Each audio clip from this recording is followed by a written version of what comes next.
Hello बच्चों, स्वागत है आपके अपने इस एजुकेशनल चैनल यस के द विजन पॉइंट के एक और बेहतरीन वीडियो में। और बच्चों, आज की इस वीडियो में हम देखेंगे केमिस्ट्री यानी रसायन विज्ञान का एक बेहतरीन पेपर। और बच्चों, आपको इस पेपर में जितने भी प्रश्न बताए जाएंगे वो लगातार आपके प्रीवियस ईयर बोर्ड परीक्षा में पूछे हुए प्रश्न हैं। और बच्चों, इस पेपर को आप बढ़िया से वॉच कर लीजिएगा और जितने भी आपको क्वेश्चन बताए जाएंगे बच्चों, आप सभी प्रश्नों को बढ़िया से तैयार कर लीजिएगा।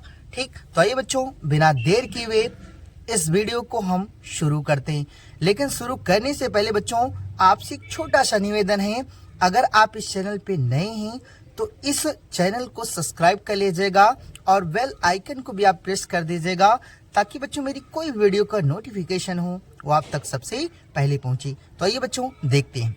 देखिए बच्चों, आपका केमिस्ट्री का पेपर है और इसमें देखिए जहां से आपका वह विकल्पीय प्रश्न शुरू होता है, तो देखिए ये शुरू कहां से होता है। देखिए पहला जो नंबर होगा आपका कि इस प्रश्न की प्रत्येक खंड में 4 विकल्प दिए गए हैं और सही विकल्प चुन करके उसे अपनी उत्तर पुस्तिका में क्या कीजिए, लिखिए।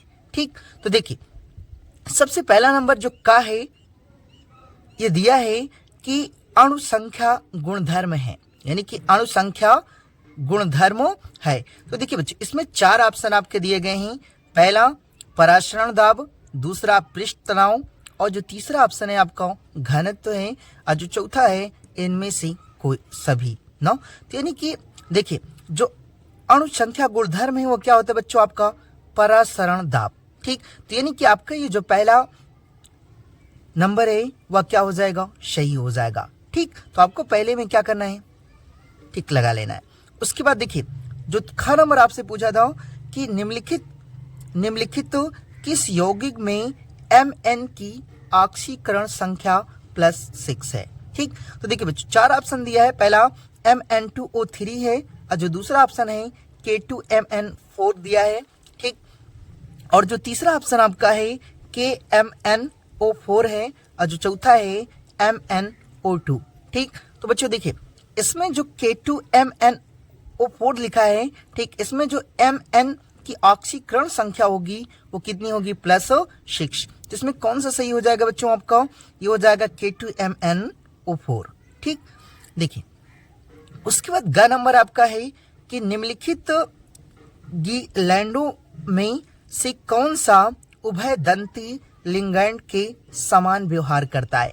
ठीक, तो देखिए ये है कि H2O ना, H2O, और दूसरा है En, और उसके बाद जो तीसरा है बच्चों NO2 मतलब ऋण आयन है, और उसके बाद देखिए जो चौथा ऑप्शन है आपका NS3। ठीक, तो इसमें बच्चों आपका सही कौन सा हो जाएगा, ये हो जाएगा N2 ना, NO2, ये क्या हो जाएगा, ऋण आयन। तो ये आपका ऑप्शन क्या हो जाएगा, सही हो जाएगा घ नंबर में। ठीक, इसके आगे देखते हैं बच्चों। देखिए बच्चों उसके आगे जो आपका घ नंबर दिया है, ये लिखा है कि एसिल क्लोराइड के रोजेनमुंड अपचयन से क्या प्राप्त होता है, यानी कि प्राप्त होता है। तो क्या होता है बच्चों, ये 4 ऑप्शन आपके दिए हैं। पहला है एल्डिहाइड, और दूसरा है एल्कोहल, और जो तीसरा है बच्चों हाइड्रोकार्बन है, और जो चौथा है आपका एल्किल क्लोराइड। ठीक, तो देखिए बच्चों इसमें आपका सही कौन सा हो जाएगा, ये आपका हो जाएगा एल्डिहाइड। अगला देखिए बच्चों, अगला जो प्रश्न है आपका वो है अंग नंबर कि निम्नलिखित में से कौन सा आइसोसाइनाइड परीक्षण देता है। ठीक, तो देखिए इसमें आपके 4 ऑप्शन हैं। पहला है प्राथमिक एमीन, दूसरा है द्वितीयक एमीन, और जो तीसरा है बच्चों तृतीयक एमीन, और जो चौथा है आपका अम्ल एमाइड। ठीक, तो इसमें देखिए कौन सा आइसोसाइनाइड परीक्षण देता है, तो बच्चों कौन सा आइसोसाइनाइड परीक्षण देता है, तो आपका जो ऑप्शन सही हो जाएगा ये प्राथमिक एमीन। ठीक, तो ये आपका ऑप्शन क्या हो जाएगा, पहला वाला सही हो जाएगा। ठीक, उसके बाद देखिए 6 नंबर है आपका कि न्यूक्लिक अम्ल में न्यूक्लियोटाइड आपस में जुड़े होते हैं। ठीक, तो किससे जुड़े होते हैं बच्चों, देखिए पेंटाइड बंधन से, फास्फोडाइएस्टर बंधन द्वारा, और उसके बाद है ग्लाइकोसाइड बंधन द्वारा, और जो चौथा है बच्चों हाइड्रोजन बंधन द्वारा। ठीक, तो इसमें देखिए आपका जो ऑप्शन सही हो जाएगा बच्चों कौन सा होगा, दूसरा वाला फास्फोडाइएस्टर बंधन द्वारा। ठीक, कि आपका ऑप्शन क्या हो जाएगा, सही हो जाएगा। ठीक, तो बच्चों देखिए ये आपके 6 बहुविकल्पी प्रश्न होंगे और इसके लिए आपको एक एक अंक दिए जाएंगे। ठीक, यानी कहने का मतलब यह है बच्चों कि आपको आपकी केमिस्ट्री के पेपर में कुल 6 बहुविकल्पी देखने को मिलेंगे। ठीक, तो देखिए बच्चों इसके आगे आपका दूसरा प्रश्न शुरू हो जाएगा का नंबर ये दिया है कि ग्लूकोज, इसमें लिखा है कि मोलर द्रव्यमान 180 ग्राम मोल इनवर्स। ठीक, देखिए इनवर्स के 2.82 ग्राम को 30 ग्राम जल में घोला जाता है, तो इस विलयन की मोललता की गणना कीजिए। ठीक बच्चों, मैंने इस पे एक वीडियो भी कराया है। ठीक, और आप नहीं देखें तो जाकर के बच्चों प्लेलिस्ट में आप देख लीजिएगा। यानी कि देखिए हमने वहां पे आपको बताया था कि जो मोललता निकालने के लिए यानी कि आपको क्या करता है, सवाल देता है। तो यानी कि देखिए इसमें लिखा है ना कि इस मोलन विलयन की मोललता यानी मोललता की क्या कीजिए, गणना कीजिए। ठीक, तो देख लीजिए बच्चों ये आपका 1-2 साल पूछा गया है प्रश्न और इसको आप अच्छे से तैयार कर लीजिएगा। ठीक, तो देखिए इसी में जो ख नंबर आपका पूछा गया है कि क्रोमाइड एस्क में पोटेशियम डाइक्रोमेट बनाने की विधि का वर्णन कीजिए तथा डाइक्रोमेट आयन का संरचना सूत्र भी लिखिए। ठीक, तो ये आपका ख नंबर प्रश्न होगा। उसके बाद ग नंबर आपका दिया है बच्चों कि उपसह संयोजन यौगिक के वार्नर सिद्धांत की व्याख्या कीजिए और इसको बच्चों आप वेरी वेरी इंपॉर्टेंट लगा लीजिएगा और आप अच्छे से इसकी तैयारी कर लीजिएगा। ठीक, क्योंकि आपके एग्जाम में ये हर साल पूछा जाता है। ठीक, तो देखिए उसके बाद अगला जो नंबर है आपका घ नंबर है कि हेलो एल्केन में द्विआण्विक नाभिक रागी प्रतिस्थापन अभिक्रियाओं SN2 की क्रिया विधि का वर्णन कीजिए। ठीक, तो बच्चों देखिए आपके ये 2 नंबर में जितने भी प्रश्न हैं यानी कि आपके 4 प्रश्न हैं, तो चारों को आप स्क्रीनशॉट ले लीजिए बच्चों और आप इनको देख करके अच्छे से इनकी प्रैक्टिस जरूर कीजिएगा। ठीक, तो इसके आगे देखते हैं बच्चों। देखिए इसके आगे आपका दिया है, देखिए इसके बाद आपका जो शुरू होता है बच्चों तीसरा नंबर। ठीक, और देखिए तीसरे में आपका दिया है, देखिए तीसरे का जो क्या है बच्चों, प्रसरण दाब क्या है और प्रसरण तथा विसरण में उदाहरण सहित क्या कीजिए, अंतर समझाइए। ठीक बच्चों, ये आपका जो प्रसरण दाब है वो आपके एग्जाम में कई बार पूछा भी गया है और पूछा भी जाएगा। अगर बच्चों आप इसे अच्छे से तैयार करके जाएंगे तो आपको 2025 बोर्ड परीक्षा में यह प्रश्न जरूर ही देखने को मिल जाएगा। ठीक, तो इस प्रश्न को भी बच्चों आप अच्छे से तैयार कर लीजिएगा। ठीक, उसके बाद देखिए ख नंबर है आपका फिनाल की अम्लीय प्रकृति को समझाइए। ठीक, और ये भी आपका बच्चों इम्पोर्टेंट रहेगा, इसको भी आप वेरी वेरी इंपॉर्टेंट कर लीजिएगा। ठीक, उसके बाद ग नंबर आपका टालिन अभिक्रिया क्या है और एल्डिहाइड की टालिन अभिक्रिया के साथ देखिए अभिकर्मक के साथ अभिक्रिया का रासायनिक समीकरण भी लिखिए ना। देखिए टालिन अभिकर्मक क्या है और एल्डिहाइड की टालिन अभिकर्मक के साथ अभिक्रिया का रासायनिक समीकरण भी लिखिए। ठीक, उसके बाद देखिए घ नंबर आपका है कि प्रोटीन के विकृतीकरण पर एक संक्षिप्त टिप्पणी लिखिए। ठीक, तो इसको बच्चों आप प्रोटीनों की विकृतीकरण पर एक संक्षिप्त टिप्पणी, तो इसको भी आप अच्छे से तैयार कर लीजिएगा। ठीक, तो आपको बच्चों इसमें जितने भी प्रश्न हैं इनको आपको अच्छे से क्या कर लेना है, प्रैक्टिस कर लेना है। ठीक, उसके बाद देखिए बच्चों आपका जो चौथा नंबर है इसमें आपका सवाल देता है। ठीक, और इसमें देखिए दिया क्या है, चौथे कक्षा में दिया है कि मोलल अवनमन स्थिरांक को परिभाषित कीजिए और 25 ग्राम एथिलीन ग्लाइकॉल C2H6O2 के 300 ग्राम जल में बने जलीय विलयन के हिमांक की गणना कीजिए और जल के मोल अवनमन स्थिरांक का मान 1.86 केल्विन किलोग्राम मोल इनवर्स तथा जल का हिमांक 273.15 केल्विन है। ठीक, तो देखिए केल्विन है। तो इसकी क्या करना है बच्चों, आपको गणना करना है। तो आपको देखिए ये सवाल आप स्क्रीनशॉट ले लीजिए बच्चों, और इसको आप अच्छे से तैयार कर लीजिएगा, ठीक। क्योंकि बच्चों इससे रिलेटेड आपके एग्जाम में कई सवाल पूछे जाते हैं, ठीक।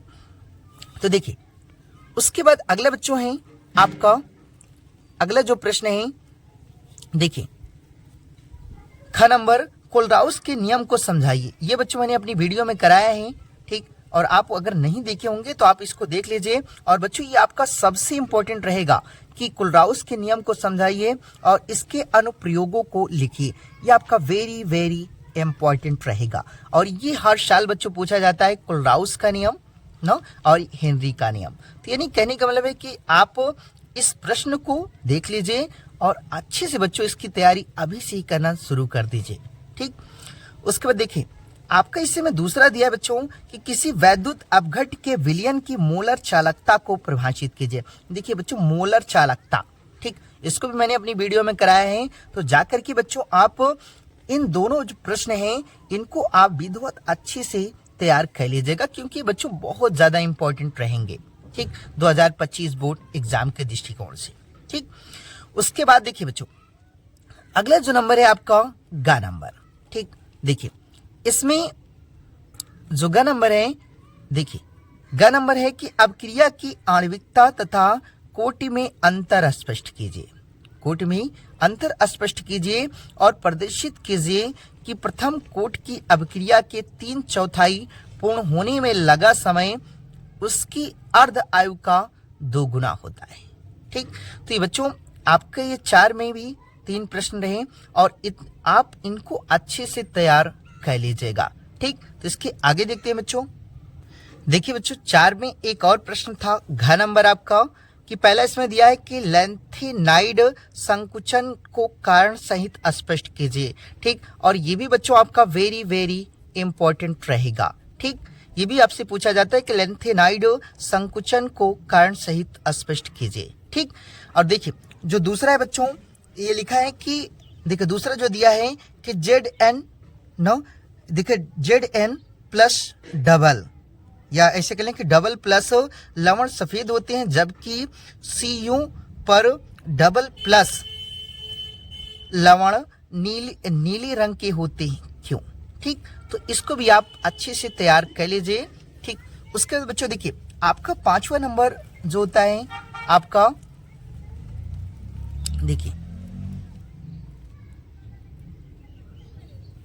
देखिए 5वां नंबर बच्चों आपका दिया है का कि सीसा संचायक बैटरी के डिस्चार्ज होते समय होने वाली सेल अभिक्रियाओं को लिखिए, ठीक। तो ये आपका प्रश्न रहा। उसके बाद इसी में दूसरा दिया बच्चों कि निम्नलिखित शेल के विद्युत वाहक बल की गणना कीजिए, ठीक। तो ये दिया है बच्चों, तो आपको ये अभिक्रिया है, ठीक। इसको आप अच्छे से देख लीजिए बच्चों और इसकी आप अच्छे से तैयारी कर लीजिएगा, ठीक। तो देखिए उसके बाद इसी में ख है कि किसी अभिक्रिया के वेग पर उत्प्रेरक का क्या प्रभाव होता है। एक प्रथम कोट की अभिक्रिया 50 मिनट में, देखिए 50 मिनट में 40% पूर्ण होती है और अभिक्रिया के 80% पूर्ण होने में लगने वाले समय की गणना कीजिए, ठीक। और दिया है बच्चों log 2 बराबर दिया है कि 0.3010 तथा log 6 बराबर दिया है 0.7782, ठीक। तो ये आपको दिया है, ठीक। तो इसके आधार पे आपको क्या करना है बच्चों, यानी कि अभिक्रिया की क्या करना है, गणना कीजिए, ठीक। तो उसके बाद देखिए उसके बाद बच्चों अगला जो आपका प्रश्न है, देखिए जो आपका अगला प्रश्न है बच्चों ये आपका है ग नंबर, ठीक। पहला है कि उप सहसंयोजन यौगिकों में आयनन समवायता तथा उप सहसंयोजन समवायता को उदाहरण सहित समझाइए, ठीक। तो इसको भी बच्चों आप देख लीजिए थोड़ा सा, क्योंकि ये भी आपका इंपॉर्टेंट रहेगा, ठीक। उसके बाद देखिए दूसरा है निम्नलिखित तो उप सहसंयोजन यौगिकों के आयुपेशी नाम। बच्चों ये देखिए आपके एग्जाम में 2-3 अभिक्रियाएं देगा और कहेगा कि आप इनका आयुपेशी क्या कीजिए, नाम लिखिए, ठीक। तो आप देख लीजिए बच्चों, आप आपको इसको क्या करना है, इसका IUPAC नाम लिखना है। ठीक, देखिए घ नंबर आपका दिया है कि कार्बोहाइड्रेट क्या होते हैं और ग्लूकोज तथा फ्रैक्टोज के बीच अंतर को लिखिए। ठीक, और ये भी बच्चों आपका इंपॉर्टेंट रहेगा। ठीक, तो इसको आप अच्छे से तैयार कर लीजिएगा। उसके बाद दूसरा दिया है कि विटामिन ए तथा सी के मुख्य स्रोत तथा इनकी कमी से होने वाले रोगों के बारे में लिखिए। ठीक, तो यानी कि बच्चों आपके ये जितने भी प्रश्न हैं उनको आप अच्छे से तैयार कर लीजिएगा 2025 बोर्ड एग्जाम के लिए। ठीक, इसके आगे देखते हैं बच्चों। देखिए बच्चों, इसके बाद आपका जो अगला नंबर है वो है आपका 66वां नंबर। ठीक, देखिए इसमें है कि निम्नलिखित अभिक्रियाओं के लिए रासायनिक समीकरण लिखिए। ठीक, और बच्चों ये ऐसी अभिक्रियाएं हैं जो आपके एग्जाम में हर साल पूछा जाता है। ठीक, और बच्चों देख लीजिएगा, अगर आपको ये नहीं मिलेगा तो आप कमेंट करिएगा, हम आपको जितनी भी अभिक्रियाएं हैं इन सभी अभिक्रियाओं का एक वीडियो मैं बना करके अपलोड कर दूंगा। ठीक, तो देखिए पहली अभिक्रिया है कि क्लोरोबेंजीन का सल्फोनीकरण।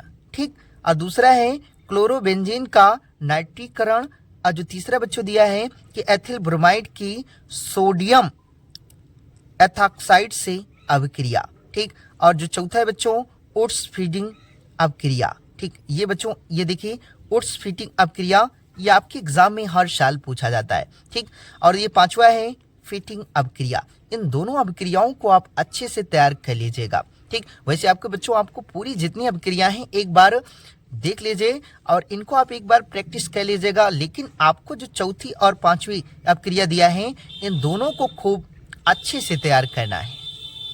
ठीक, देखिए उसके बाद अगला जो है इसी में या तो ये कीजिए अथवा करके दिया है बच्चों कि देखिए पहला दिया है कि क्लोरोबेंजीन का उदाहरण देते हुए समझाइए कि इलेक्ट्रॉन रागी एरोमेटिक परिस्थापन अभिक्रियाओं में क्लोरीन आर्थो तथा पैरा निर्देशक हैं। ठीक, तो आपको इसे क्या करना है। ठीक, तो इस प्रश्न को आप अच्छे से देख लीजिए। और इसमें जो दूसरा दिया था बच्चों कि फियान तथा DDT के उपयोगों तथा पर्यावरण पर इनके प्रभावों का संक्षिप्त टिप्पणी लिखिए। ठीक, तो यानी कि इन दोनों प्रश्नों को आप अच्छे से देख लीजिए और बच्चों इनकी आप अच्छे से प्रैक्टिस कर लीजिएगा, ताकि बच्चों आपको एग्जाम में प्रश्न देखते ही ये न लगे कि हमने इसकी तैयारी नहीं की है। ठीक, देखिए बच्चों 6वें में ख आपका दिया था कि ग्रिग्नार्ड अभिक्रिया द्वारा प्राथमिक द्वितीयक तथा तृतीयक अल्कोहल बनाने की विधि का रासायनिक समीकरण दीजिए। ठीक, तो ये भी बच्चों आपका वेरी वेरी इंपॉर्टेंट रहेगा। इस प्रश्न को भी आप अच्छे से तैयार कर लीजिएगा। ठीक, उसके बाद देखिए दूसरा आपका दिया है कि विलियमसन संश्लेषण पर एक टिप्पणी लिखिए। ठीक, तो ये बच्चों जो दोनों प्रश्न हैं आपके इनमें आप दोनों को अच्छे से क्या करना है, तैयार करके जाना है। ठीक, देखिए इसे में अथवा दिया है। पहला क्या होता है जबकि देखिए केवल रासायनिक समीकरण को ही क्या करना है, आपको लिखना है। इसमें पहला आ दिया है कि एनिसोल की अभिक्रिया निर्जल ALC देखिए Cl3 की उपस्थिति में एसिटिल क्लोराइड से होती है, तो क्या होता है, तो आपको क्या करना है, केवल रासायनिक समीकरण क्या करना है, लिखना है। और जो दूसरा है बच्चों फिनोल की अभिक्रिया जली देखिए फिनोल की अभिक्रिया जली NaOH की उपस्थिति में क्लोरोफार्म के साथ होती है, तब क्या होता है, तो इसका भी क्या करना है आपको बच्चों, रासायनिक समीकरण ही लिखना है। उसके बाद देखिए जो आपका इसमें दूसरा नंबर दिया है कि अल्कोहल बनाने की देखो हाइड्रोबोरान ऑक्सीकरण अभिक्रिया पर संक्षिप्त टिप्पणी लिखिए। ठीक, तो बच्चों आपका देखिए 1+1 ना यानी कि ये 3 है। देखिए अल्कोहल बनाने की हाइड्रोबोरान अभिक्रिया देखिए ऑक्सीकरण अभिक्रिया पर एक संक्षिप्त क्या कीजिए, टिप्पणी लिखिए। तो यानी कि आपको क्या करना है, देख लीजिए इन प्रश्नों को और आप इनकी तैयारी अच्छे से अभी से ही कर लीजिएगा। ठीक, देखिए उसके बाद बच्चों इसके बाद जो अगला नंबर आपका आता है वो आता है आपका 7वां नंबर। ठीक, देखिए का इसमें दिया है क्या होता है जबकि ना केवल रासायनिक समीकरण ही क्या कीजिए, लिखिए। ठीक, तो देखिए इसमें पहला जो दिया है कि एसीटोन की अभिक्रिया सोडियम हाइपो आयोडाइड से होती है तब क्या होता है, तो इसका क्या करना है, आपको समीकरण लिखना है। ठीक, दूसरा इसमें दिया है कि एसीटल्डिहाइड को अमोनिया के साथ अपकृत करते हैं तो क्या होता है। ठीक, और एसिटिक अम्ल की अभिक्रिया सांद्र H2SO4 की उपस्थिति में एथिल एल्कोहल से होती है। ठीक, और देखिए चौथा जो आपका दिया है कि फॉर्मेल्डिहाइड की अभिक्रिया अमोनिया से होती है, और जो पांचवा आपका दिया बच्चों कि बेंजीन को निर्जल AlCl3 की उपस्थिति में कार्बन मोनोऑक्साइड तथा हाइड्रोजन क्लोराइड के साथ अपकृत करते हैं। तो आपको ये जितने दिए हैं बच्चों, आपको क्या करना है कि इनका सिर्फ यानी कि रासायनिक समीकरण ही क्या करना है, लिखना है। ठीक, तो देखिए आपको ये चाहे ये पांचों प्रश्न कीजिए अथवा करके दिया है बच्चों इसी में, देखिए निम्नलिखित पर संक्षिप्त टिप्पणी कीजिए। ठीक, तो यानी कि आपको इन पे क्या करना है, टिप्पणी लिखना है। तो आप बच्चों चाहे ये कर दीजिएगा। ठीक, देखिए आपको क्या करना है, पहला देखिए इसमें लिखा है कि निम्नलिखित पर टिप्पणी कीजिए। तो पहला है कि क्रॉस एल्डोल संघनन, और जो दूसरा है स्टार्ड अपक्रिया, और जो तीसरा है बच्चों कैनिजारो अपक्रिया। ये आपका वेरी वेरी इंपॉर्टेंट रहेगा। ठीक, देखिए स्टार्ड अपक्रिया और कैनिजारो अपक्रिया, ये बच्चों आप देखिएगा ऐसा कोई साल नहीं होता जो ये अपक्रिया आपके एग्जाम में ना पूछा जाता हो। ठीक, तो इसलिए बच्चों आप इस अपक्रिया को अभी से ही बेहतर तरीके से तैयार कर लीजिएगा। ठीक, देखिए इसमें जो आपका बच्चों ख नंबर आपसे पूछा जाता है, देखिए पहला दिया है कि प्राथमिक द्वितीयक तथा तृतीयक एमिनो की पहचान करने के हिंसबर्ग परीक्षण का वर्णन कीजिए। इन अभिक्रियाओं के रासायनिक समीकरण भी लिखिए। ठीक, तो देखिए बच्चों आपको ये प्राथमिक द्वितीयक और तृतीयक ना, इससे रिलेटेड आपको बहुत सारे प्रश्न मिलेंगे। तो आप बच्चों इनको क्या कीजिएगा, आप अच्छे से तैयार कीजिएगा, क्योंकि आपका ये वेरी वेरी इंपॉर्टेंट रहेगा। और बच्चों आप दे भी सकते हैं, इसके लिए आपको कितना नंबर मिलेगा, 3। ठीक, और इसमें देखिए दूसरा जो आपका दिया है कि प्राथमिक एमिनो का क्वथनांक तृतीयक एमिनो से अत्यधिक होता है। ठीक, तो इस प्रश्न को भी आप अच्छे से तैयार कर लीजिएगा। ठीक, देखिए ये आपका कितने नंबर का होगा बच्चों, आपको इसमें ये आपका 2 नंबर मिलेगा। ठीक, तो आपको चाहिए दोनों प्रश्नों का करना है, या इसको भी नहीं आ रहा है बच्चों तो आपको करना है अथवा करके। ठीक, दिया रहेगा। ठीक, तो देखिए अथवा में क्या दिया है बच्चों, इसमें देखिए निम्नलिखित में पर संक्षिप्त टिप्पणी लिखिए। ठीक, तो देखिए पहला जो है डाईएजोकरण अपक्रिया, और जो दूसरा है ग्रेबियल देखिए थैलिमाइड संश्लेषण, और जो तीसरा है बच्चों कार्बिल एमीन अपक्रिया। ठीक, तो देख लीजिए बच्चों आप इसका स्क्रीनशॉट कर लीजिएगा, और उसके बच्चों आप जितनी भी अपक्रियाएं दिया है यानी कि आपको टिप्पणी लिखने के लिए दिया है, तो आपको इन सभी को अच्छे से तैयार कर लेना है। और बच्चों अगर आप इन सभी प्रश्नों को अच्छे से तैयार कर लेते हैं बच्चों, तो मैं निश्चित रूप से कह सकता हूं कि इसमें बहुत सारे ऐसे प्रश्न मिलेंगे जो आपको 2025 के बोर्ड एग्जाम में यानी कि रसायन विज्ञान के पेपर में देखने को मिल जाएंगे। ठीक, तो बच्चों अगर अभी तक आप अपनी तैयारी को नहीं शुरू किए हो, तो बच्चों अभी से आप अपनी तैयारी को और भी अधिक बेहतर कर दीजिए, क्योंकि बच्चों आपके एग्जाम में बहुत ज़्यादा दिन शेष नहीं बचे हुए हैं। ठीक, तो अभी से आप पढ़ेंगे तो बच्चों आप एग्जाम में अच्छे अंक प्राप्त कर सकते हैं। और आपके लिए बेहतर यह होगा बच्चों कि आप जितना हो सके आप ज़्यादा से ज़्यादा पेपर का प्रैक्टिस सेट लगाइए। ठीक, क्योंकि बच्चों आप प्रीवियस ईयर में पेपर में जितने भी सारे यानी क्वेश्चन पूछे गए हैं, अगर आप उन सभी प्रश्नों को अच्छे से तैयार कर लेते हैं बच्चों, तो 2025 का जो बोर्ड होने वाला है आपका, उसमें उन प्रश्नों में से बहुत सारे ऐसे प्रश्न होंगे जो आपको एग्जाम में देखने को मिल जाएंगे। ठीक, तो आई होप बच्चों कि आपको यह वीडियो पसंद आई होगी। और बच्चों अगर आपको यह वीडियो पसंद आई है तो इस चैनल को सब्सक्राइब कर लीजिएगा और इस वीडियो को भी लाइक कर दीजिएगा, ताकि बच्चों मेरी कोई भी वीडियो का नोटिफिकेशन हो वो आप तक सबसे पहले पहुंचे। तो मिलते हैं बच्चों एक नए वीडियो के साथ, तब तक के लिए जय हिंद।